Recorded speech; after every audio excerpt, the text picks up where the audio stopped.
Bacaan dari Kitab Matius 6. Hal memberi sedekah. Ingatlah, jangan kamu melakukan kewajiban agamamu di hadapan orang supaya dilihat mereka, karena jika demikian, kamu tidak beroleh upah dari Bapamu yang di sorga. Jadi apabila engkau memberi sedekah, janganlah engkau mencanangkan hal itu, seperti yang dilakukan orang munafik di rumah-rumah ibadat dan di lorong-lorong, supaya mereka dipuji orang. Aku berkata kepadamu, sesungguhnya mereka sudah mendapat upahnya. Tetapi jika engkau memberi sedekah, janganlah diketahui tangan kirimu apa yang diperbuat tangan kananmu. Hendaklah sedekahmu itu diberikan dengan tersembunyi, maka Bapamu yang melihat yang tersembunyi akan membalasnya kepadamu. Hal berdoa, dan apabila kamu berdoa, janganlah berdoa seperti orang munafik. Mereka suka mengucapkan doanya dengan berdiri dalam rumah-rumah ibadat dan pada tikungan-tikungan jalan raya, supaya mereka dilihat orang. Aku berkata kepadamu, sesungguhnya mereka sudah mendapat upahnya. Tetapi jika engkau berdoa, masuklah ke dalam kamarmu, tutuplah pintu dan berdoalah kepada Bapamu yang ada di tempat tersembunyi. Maka Bapamu yang melihat yang tersembunyi akan membalasnya kepadamu. Lagi pula dalam doamu itu janganlah kamu bertele-tele seperti kebiasaan orang yang tidak mengenal Allah. Mereka menyangka bahwa karena banyaknya kata-kata doanya akan dikabulkan. Jadi janganlah kamu seperti mereka, karena Bapamu mengetahui apa yang kamu perlukan, sebelum kamu minta kepadanya. Karena itu berdoalah demikian, Bapa kami yang di sorga, dikuduskanlah namamu, datanglah kerajaanmu, jadilah kehendakmu di bumi seperti di sorga. Berikanlah kami pada hari ini makanan kami yang secukupnya dan ampunilah kami akan kesalahan kami, seperti kami juga mengampuni orang yang bersalah kepada kami. Dan janganlah membawa kami ke dalam pencobaan, tetapi lepaskanlah kami daripada yang jahat. Karena Engkaulah yang mempunyai kerajaan dan kuasa dan kemuliaan sampai selama-lamanya. Amin. Karena jikalau kamu mengampuni kesalahan orang, Bapamu yang di sorga akan mengampuni kamu juga. Tetapi jikalau kamu tidak mengampuni orang, Bapamu juga tidak akan mengampuni kesalahanmu. Hal berpuasa, dan apabila kamu berpuasa, janganlah muram mukamu seperti orang munafik. Mereka mengubah air mukanya, supaya orang melihat bahwa mereka sedang berpuasa. Aku berkata kepadamu, sesungguhnya mereka sudah mendapat upahnya. Tetapi apabila engkau berpuasa, minyakilah kepalamu dan cucilah mukamu, supaya jangan dilihat oleh orang bahwa engkau sedang berpuasa, melainkan hanya oleh Bapamu yang ada di tempat tersembunyi. Maka Bapamu yang melihat yang tersembunyi akan membalasnya kepadamu. Hal mengumpulkan harta, janganlah kamu mengumpulkan harta di bumi ngengat dan karat merusakkannya dan pencuri membongkar serta mencurinya. Tetapi kumpulkanlah bagimu harta di sorga. Di sorga ngengat dan karat tidak merusakkannya dan pencuri tidak membongkar serta mencurinya. Karena di mana hartamu berada, di situ juga hatimu berada. Mata adalah pelita tubuh. Jika matamu baik, teranglah seluruh tubuhmu. Jika matamu jahat, gelaplah seluruh tubuhmu. Jadi jika terang yang ada padamu gelap, betapa gelapnya kegelapan itu. Tak seorang pun dapat mengabdi kepada dua tuan. Karena jika demikian, ia akan membenci yang seorang dan mengasihi yang lain, atau ia akan setia kepada yang seorang dan tidak mengindahkan yang lain. Kamu tidak dapat mengabdi kepada Allah dan kepada Mamon. Hal kekhawatiran. Karena itu aku berkata kepadamu, janganlah khawatir akan hidupmu, akan apa yang hendak kamu makan atau minum, dan janganlah khawatir pula akan tubuhmu, akan apa yang hendak kamu pakai. Bukankah hidup itu lebih penting daripada makanan dan tubuh itu lebih penting daripada pakaian? Pandanglah burung-burung di langit, yang tidak menabur dan tidak menuai dan tidak mengumpulkan bekal dalam lumbung, namun diberi makan oleh Bapamu yang di sorga. Bukankah kamu jauh melebihi burung-burung itu? Siapakah di antara kamu yang karena kekhawatirannya dapat menambahkan sehasta saja pada jalan hidupnya?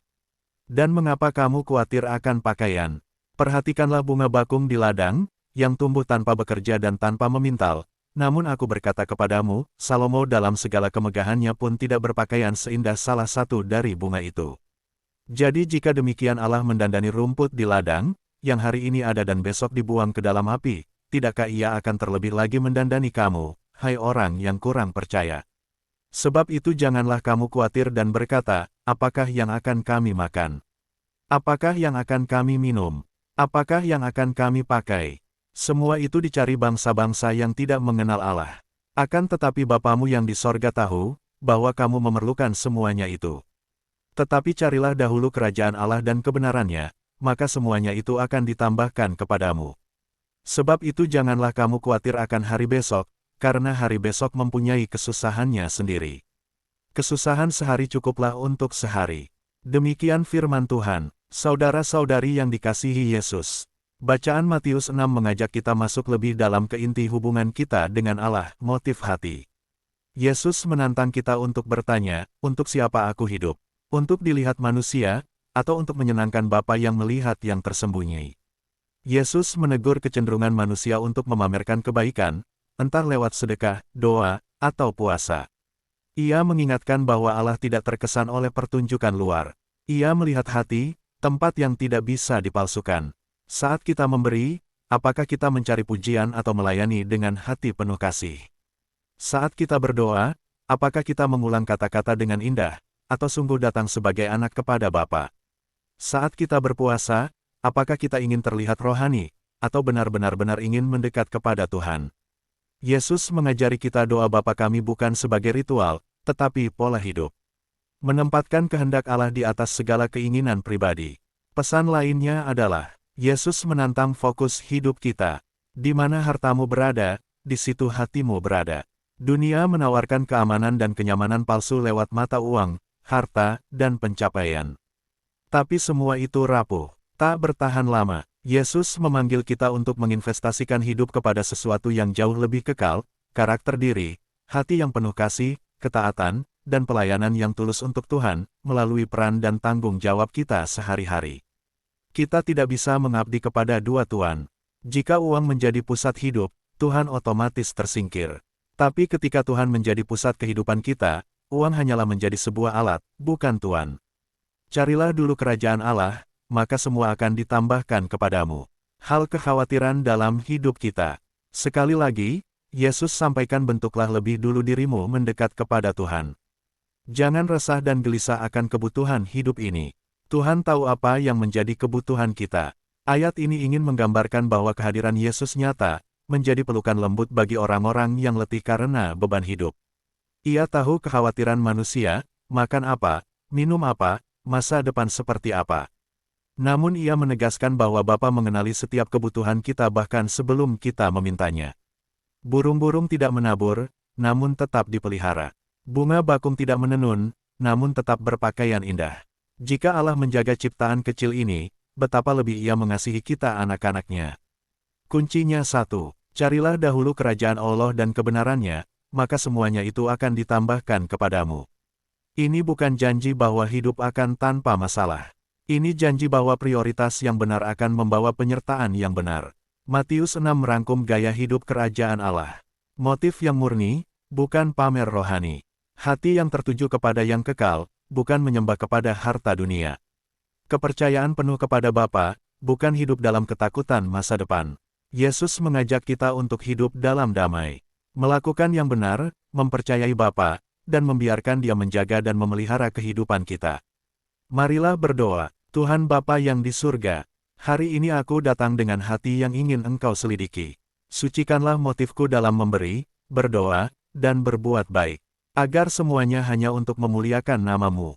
Ajari aku mencari harta yang kekal, bukan mengejar hal-hal yang membuatku jauh dari-Mu. Dan ketika kekhawatiran datang, ingatkan aku bahwa Engkau Bapa yang setia memelihara hidupku. Aku memilih mencari kerajaan-Mu terlebih dahulu. Tambahkanlah kepadaku apa yang aku perlukan, dan kuatkan aku berjalan dalam kehendak-Mu hari ini. Dalam nama Yesus aku berdoa. Amin. Demikian bacaan kita hari ini. Semoga hidup kita selalu mendekat kepada Yesus Sang Pemberi kehidupan. Terus semangat dalam mempelajari firman Tuhan. Selamat beraktivitas. Tuhan memberkati.